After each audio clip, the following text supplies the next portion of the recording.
இன்னைக்கும் அதுலயே பார்க்கணுமா? நேர்ல வந்திருக்கேன்ல, யாருக்காகவும் சேமித்து வைக்காமல் இதோ உங்களுக்காக பேசிக் கொண்டிருக்கக்கூடிய என்னுடைய பேச்சை முழுமையாக கேட்க பழகி கொள்ளுங்கள். 1/2 மணி நேரம் இருந்தா யூடியூப்ல வந்துரும். லைவ் போயிட்டு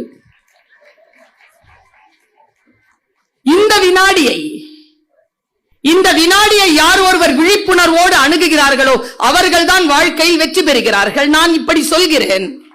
நம்முடைய வாழ்க்கை நமக்கு சில சவால்களை தந்திருக்கிறது. குழந்தைகள் இங்க 9th 10th +1 +2 குழந்தைகள் இருக்கிறீங்க. அதுக்கு பின்னாலேயும் 6 7 8 9 இருக்கலாம். உங்க எல்லாருக்குமா சேர்த்து ஒரு விஷயத்தை சொல்றேன். 10th யாராவது இருக்கியாப்பா? 11th 9th ஒன்னும் இல்ல, இரு. 9th கிட்ட என்ன சொல்லுவாங்க தெரியுமா? Board exam. 10th சந்திக்கணும்னா 9th உருப்படியா படிச்சாதான் 10th சந்திக்க முடியும். ஜாக்கிரதை. சொல்றாங்களா? சரி, அப்போதான் நீ ஜெயிப்பேன்னு சொல்றாங்களா? ஜெயிச்சு வந்துருச்சுங்க 10th கிட்ட என்னப்பா சொல்றாங்க?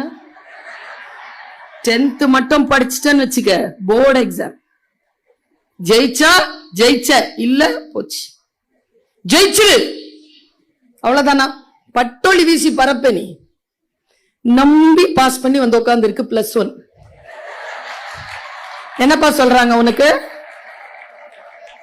இப்போ போர்டு எக்ஸாம் ஒழுங்கா படிச்சாதான் +2 சந்திக்க முடியும். ஒழுங்கா படி, இல்லனா படிச்ச 10th எல்லாம் வேஸ்ட் சொல்றாங்களா? அப்படி சொல்லி பாஸ் பண்ணிட்டு வந்திருக்குது +2. +2 கிட்ட என்ன சொல்றாங்க? எல்லாத்தையும் சொல்லிடுவாங்க அவங்க. +2க்கு நான் காலேஜ் முடிச்சுட்டு என்கிட்ட தான் வரணும். நான் சொல்றேன், நீ முடிச்சிட்டு வாடி, அங்க இருக்குது உனக்கு. வாழ்க்கை உண்மையா சந்திக்கக்கூடிய இடம் கல்லூரியில இருக்கு. கல்லூரியிலேயும் இல்ல, கல்லூரியில ஃபைனல் இயர் முடிக்குதுங்கல்ல, அங்க இருக்குது வாழ்க்கை. நான் ஒன்னு சொல்லட்டுமா? இதெல்லாம் என்னன்னு சொல்லட்டுமா? இதெல்லாம் என்ன? 6th 7th 8th 9th 10th 11th 12th இதெல்லாம் என்ன தெரியுமா குழந்தைகளை? அச்சப்படாம இந்த தாய் சொல்லுவதை கேட்டுக்கொள்ளுங்க. பயப்படவே பயப்படாது. நான் சொல்றது மட்டும் கேட்டு வச்சுக்கோ.